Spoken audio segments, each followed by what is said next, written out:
The voice replied, "Remember why thou camest. Find out thy soul. Recover thy hid self. In the enormous emptiness of thy mind, thou shalt see the eternal body in the world. Know him in every voice heard by thy soul. Then shalt thou harbour my force and conquer death." Then Savitri by her doomed husband sat, still rigid in her golden motionless pose, a statue of the fire of the inner sun. She looked into herself and sought for her soul. Then Savitri surged out of her body's wall and stood a little span outside herself. At the dim portal of the inner life, a formidable voice cried from within, "Back, creature of earth, lest tortured and torn thou die." And trolls and gnomes and goblins scowled and stared, and wild beast roarings thrilled the blood with fear, and menace muttered in a dangerous tongue. Unshaken, her will pressed on the rigid bars, her being entered into the inner worlds. Approaching loomed a giant head of life, ungoverned by mind or soul, subconscient, vast.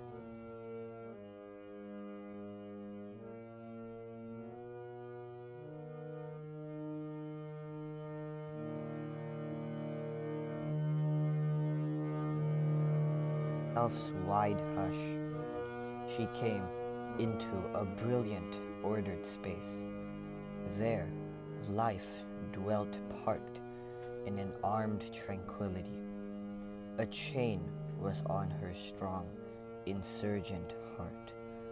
There one stood forth who bore authority, or an important brow and held a rod.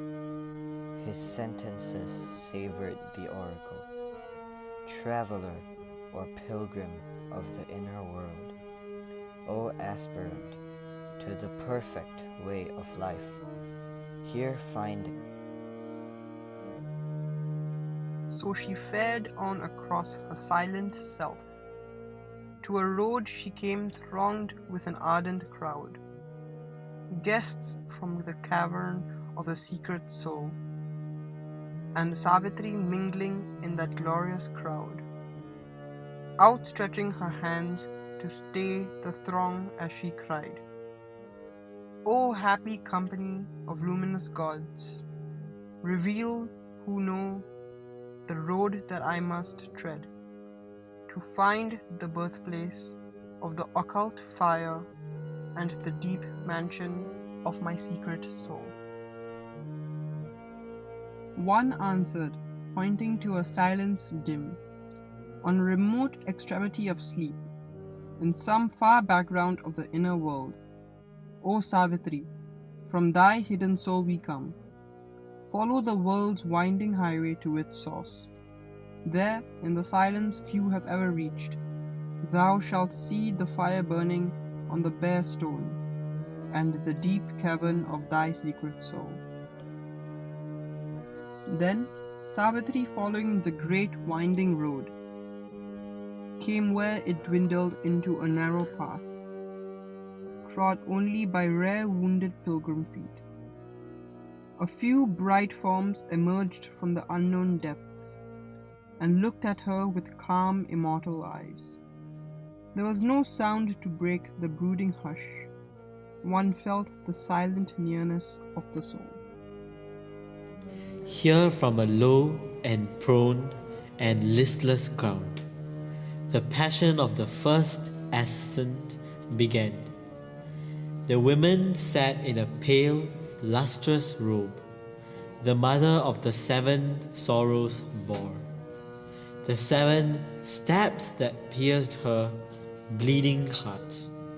In the soft, sweet training words, slowly she spoke. "O Savitri, I am thy secret soul. To share the suffering of the world I came. I draw my children's pangs into my breast. I am the hope that looks towards my God who never came to me till now. His voice I hear that ever says, I come. I know that one day he shall come at last. She ceased, and like an echo from below, answering her pathos of divine complaint, a voice of wrath took up the dire refrain. I am the man of sorrows. I am he who is nailed on the wide cross of the universe. To enjoy my agony, God built the earth. My passion he has made his drama's theme. I am the doer of demonic deeds. I was made for evil. Evil is my lot. What nature made me that I must remain.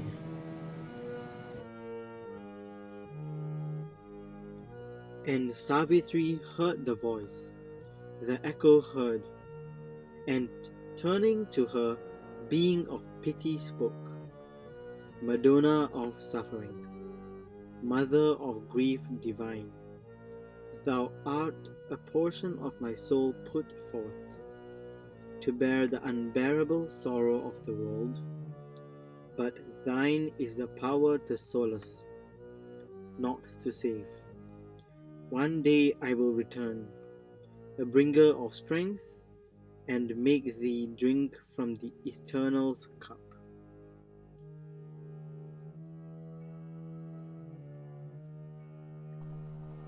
An awful dimness wrapped the great rock doors, carved in the massive stone of matter's trance.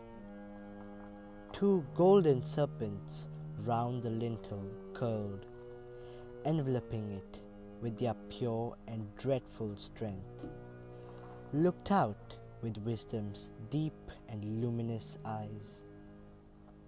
An eagle covered it with wide conquering wings, flames of self-lost, immobile reverie.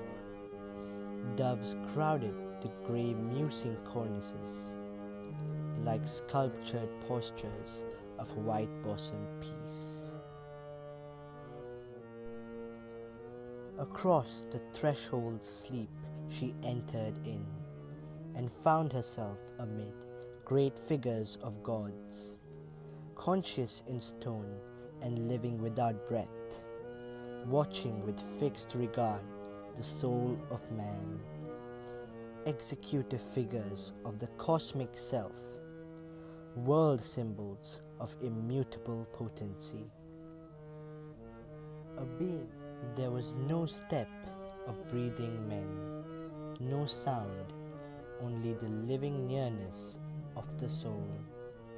As thus she passed in that mysterious place, through room and room, through door and rock-hewn door, she felt herself made one with all she saw, a sealed identity within her walk. She knew herself the beloved of the Supreme. These gods and goddesses were he and she, the adorer and adored, self-lost and one. Here in this chamber of flame and light they met. They looked upon each other, knew themselves, the secret deity and its human part, the calm immortal and the struggling soul. Then with the magic transformation speed, they rushed into each other and grew one. Once more she was human upon earthly soil. In the muttering night, amid the rain-swept woods and the rude cottage where she sat in trance. But now the half-opened lotus bud of her heart had bloomed and stood disclosed to the earthly ray. In an image shown, revealed her secret soul. In its deep lotus home, her being sat, as if on concentration's marble seat, calling the mighty mother of the worlds to make this earthly tenement her house. As in a flash from a supernal light, living image of the original power, a face, a form, came down into her heart, and made of it its temple and pure abode. Out of the inconscious, soulless, and mindless night, a flaming serpent rose, released from sleep. It rose, billowing its coils, and stood erect, and climbing mightily, stormily on its way. It touched her centers with its flaming mouth, as if a fiery kiss had broken their sleep. They loomed and laughed, surcharged with light and bliss.